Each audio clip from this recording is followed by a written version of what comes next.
Ya, Assalamualaikum warahmatullahi wabarakatuh. Perkenalkan, saya dengan Imam Heru Santo. Saya dari Prodi PJJ Informatika. Jadi pada video kali ini saya peruntukkan untuk menjawab soal ujian akhir semester pada mata kuliah Sistem Digital. Jadi pada ujian akhir semester ini kita diminta untuk mencari 3 buah jurnal yang mana paling lambat itu 5 tahun terakhir. Kemudian kita harus mereview yang pertama itu eh, masalah apa yang diangkat dari jurnal-jurnal tersebut. Yang kedua yaitu apakah ada nilai inovasinya. Eh, Terus yang terakhir kita diminta untuk em, em, hasil dan manfaat penelitiannya apa. Itu jadi untuk jawabannya saya sudah dapat 3 jurnal. Yang pertama yaitu eh, tahun 2024 tentang perancangan implementasi encoder dan decoder CRC 16 berbasis tabel lookup pada Arduino. Yang kedua, perancangan dan implementasi encoder dan decoder CRC 8. Yang ketiga, Enhancing Multi-Output Time Series Forecasting with Encoder Decoder Networks. Jadi untuk jurnal yang pertama yaitu tentang perancangan dan implementasi encoder decoder series 16 berbasis tabel lookup pada Arduino. Masalah yang diangkat pada jurnal ini yaitu eh, jurnal ini ingin mengetahui atau merancang dan mengimplementasikan encoder dan decoder CRC 16 yang berbasis tabel lookup pada platform Arduino yang dikenal memiliki sumber daya komputasi dan memori yang terbatas. Kemudian nilai inovasinya itu penggunaan tabel lookup untuk perhitungan CRC16 ini dikenal lebih cepat dibandingkan metode konvensional. Meskipun membutuhkan lebih banyak memori untuk menyimpan tabel, metode ini sangat cocok untuk perangkat IoT seperti Arduino yang memiliki keterbatasan sumber daya komputasi. Jadi platform Arduino ini atau implementasi pada platform Arduino ini berfokus di CRC 16-nya. Pengujian pada transmisi data serial, penelitian ini menguji implementasi encoder-decoder CRC 16 pada 2 board Arduino yang berkomunikasi secara serial dan mensimulasikan kondisi nyata di mana data dikirimkan melalui saluran komunikasi yang mengalami gangguan. Jadi hasil dari penelitian dan manfaat penelitian ini, kecepatan komputasi CRC16 itu menunjukkan bahwa penggunaan tabel lookup untuk perhitungan CRC16 lebih cepat dibandingkan dengan metode konvensional. Kemudian ada deteksi kesalahan yang lebih akurat, terus ada efisiensi untuk penggunaan memori. Jadi dengan demikian penelitian ini memberikan kontribusi signifikan dalam meningkatkan keandalan sistem komunikasi pada perangkat IoT, khususnya dalam hal deteksi kesalahan dan efisiensi komputasi. Kemudian jurnal kedua itu tentang perancangan implementasi encoder dan decoder CRC 8 untuk pendeteksian error pada transmisi data antar perangkat IoT.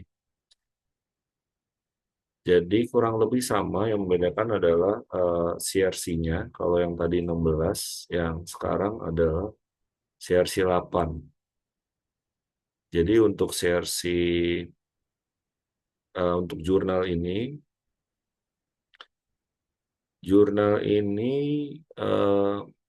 diharapkan dapat memberikan atau sistem komunikasi data digital seperti jaringan seluler 4 giga atau 5 sorry 4G or 5G, jaringan komputer Ethernet, Bluetooth, dan komunikasi serial yang sering mengalami gangguan yang disebabkan oleh pelemahan sinyal, interferensi, dan noise.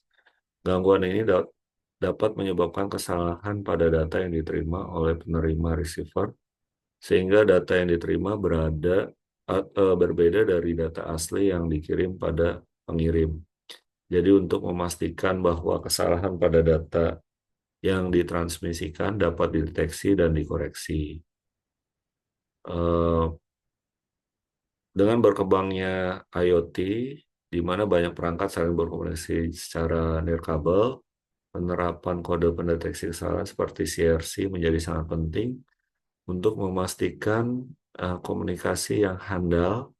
Namun, implementasi CRC pada perangkat IoT memiliki tantangan tersendiri, terutama karena keterbatasan sumber daya seperti memori dan daya komputasi. Jadi oleh karena itu, penelitian ini bertujuan untuk merancang dan mengimplementasikan algoritma CRC8 pada perangkat IoT, khususnya menggunakan platform Arduino. Nilai inovasinya yang pertama, implementasi CRC8 pada perangkat IoT. Penelitian ini menggunakan platform Arduino yang merupakan perangkat dengan sumber daya terbatas. Kemudian metode komputasi CRC membandingkan dua metode komputasi CRC8, yaitu metode bitwise menggunakan operasi shift dan XOR, dan metode tabel lookup.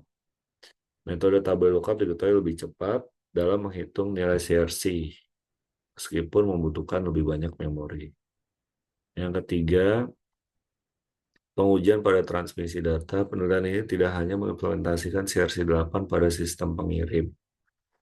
Yang keempat ada optimalisasi waktu dan memori. Kemudian hasil dan manfaat penelitian, yang pertama terdapat akurasi deteksi kesalahan, yang kedua perbandingan waktu komputasi, yang ketiga penggunaan memori, yang keempat verifikasi kebenaran perhitungan, yang kelima ada aplikasi pada komunikasi nirkabel IoT. Kemudian yang terakhir untuk jurnal ketiga itu ada Enhancing Multi-Output Time Series Forecasting with Encoder-Decoder Networks. Jadi latar belakang masalahnya yaitu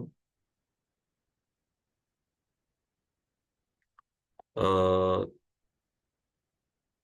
peramalan deret waktu multi-output merupakan masalah yang kompleks karena melibatkan ketergantungan dan interaksi antara berbagai variabel. Pendekatan statistik tradisional dan statistik pembelajaran mesin seringkali kesulitan dalam menangani skenario seperti ini dengan akurat. Dalam dunia nyata, tantangan seperti kurangnya data, masalah data yang hilang, dan kebutuhan untuk mempertimbangkan hubungan antar variabel semakin memperumit masalah ini. Selain itu, data multidimensi, peramalan jangka panjang menambah tingkat kompleksitas yang tinggi. Jadi teknik pembelajaran mendalam atau deep learning telah menunjukkan potensi besar dalam menangani masalah kompleks, termasuk dalam analisis deret waktu.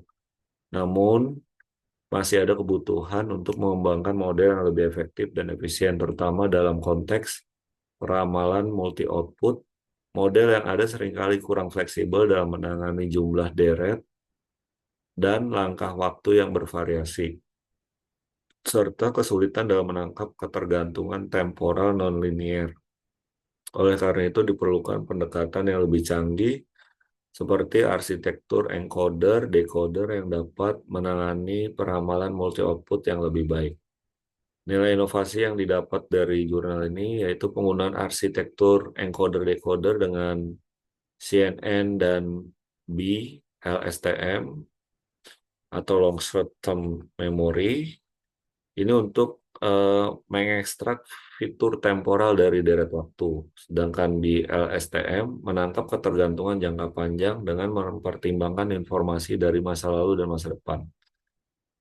Terus ada peramalan multi output secara simultan, ada penerapan transfer learning, strategi pelatihan yang efektif, kemudian hasil dan manfaat penelitian, akurasi peramalan yang tinggi, jadi terdapat akurasi peramalan yang tinggi. Yang kedua, kemampuan dalam peramalan jangka pendek dan jangka panjang. Yang ketiga, transfer learning yang sukses. Yang keempat, kemampuan menangani outlier dan data ekstrim. Yang kelima, kontribusi pada praktik nyata. Jadi penelitian ini berhasil mengembangkan model encoder-decoder yang efektif untuk peramalan deret waktu multi output. Jadi model ini tidak hanya menunjukkan akurasi tinggi dalam peramalan jangka pendek dan jangka panjang, tetapi juga mampu melakukan transfer learning dengan baik. Kurang lebihnya seperti itu untuk review jurnal dari saya. Saya akhiri. Bila bisa bilhaq, fastabiqul khairat. Wassalamualaikum warahmatullahi wabarakatuh.